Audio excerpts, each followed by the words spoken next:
On the 10th of June 2021, Treasury Secretary Ukur Yatani presented the budget for the 2021-2022 financial year, and it stood at a whopping 3.6 trillion Kenyan shillings. Kenya is edging closer to a position of debt distress. The pile of debt it owes Beijing. That Kenya is already over-indebted. With many citing fears of an impending crash, the questions on Kenyan minds were, how did we get here? But you're in debt. The issue and the key, of course we're in debt. So how do we deal with that? And should we be concerned?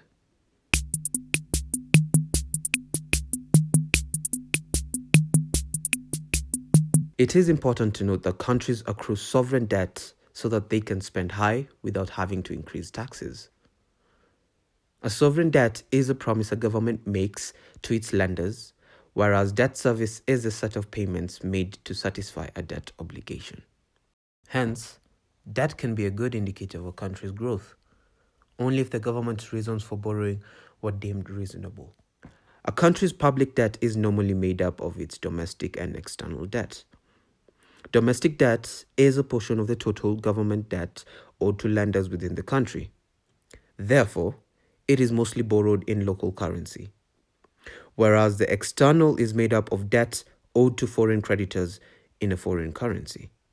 At the end of 2020, Kenya's total public debt stood at 6.7 trillion Kenya shillings, of which is equivalent to 68.6% of our total national wealth.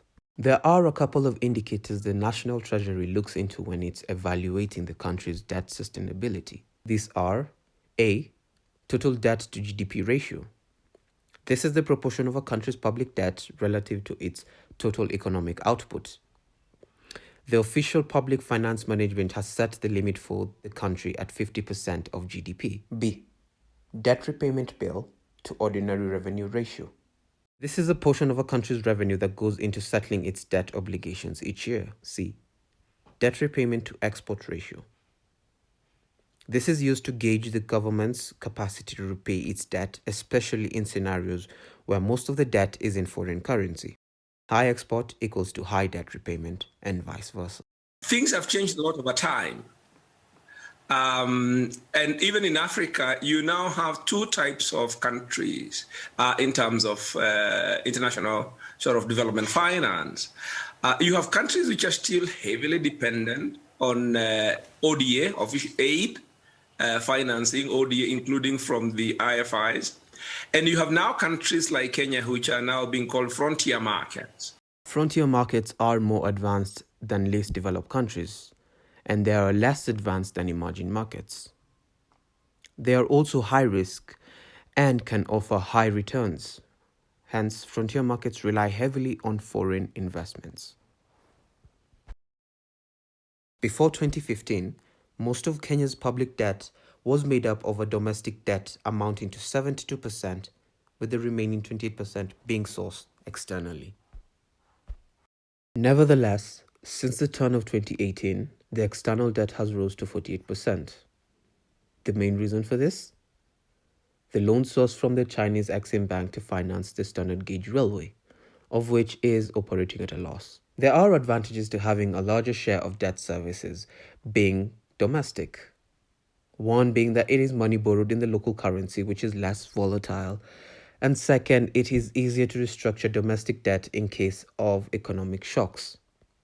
Nonetheless, a larger external debt deems such advantages null and void.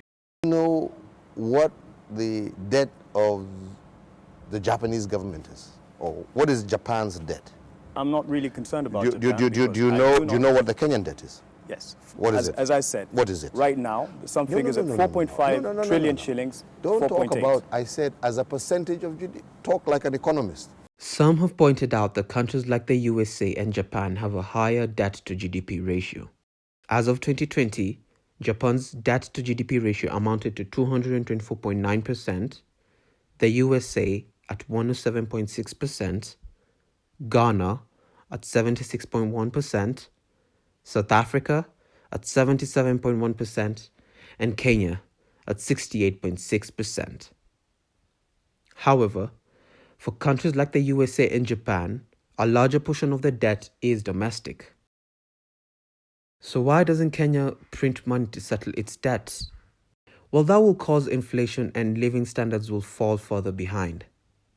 That is why one key measure of debt sustainability is the ratio of ordinary revenue that is used to pay the outstanding debt. This means that Kenya's debt obligation is to repay its debt before spending money on service delivery. Hence, the more money spent on repaying the debt, the less there is in providing basic services. This in turn affects the government ministries, department agencies, and county allocations, of which have been struggling recently. The COVID-19 pandemic sent economic shockwaves across the world.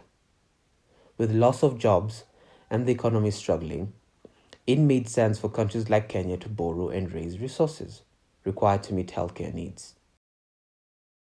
The government was also hoping China could waive the loan repayments. I would also request you today, given the scale of devastation in our continent, I would like to call on China to further deepen debt relief measures and to consider trade concessions to provide African countries with the breathing room they need for economic recovery. However, with China investing heavily in so many infrastructure projects in Africa, they could only give a 6-month grace period.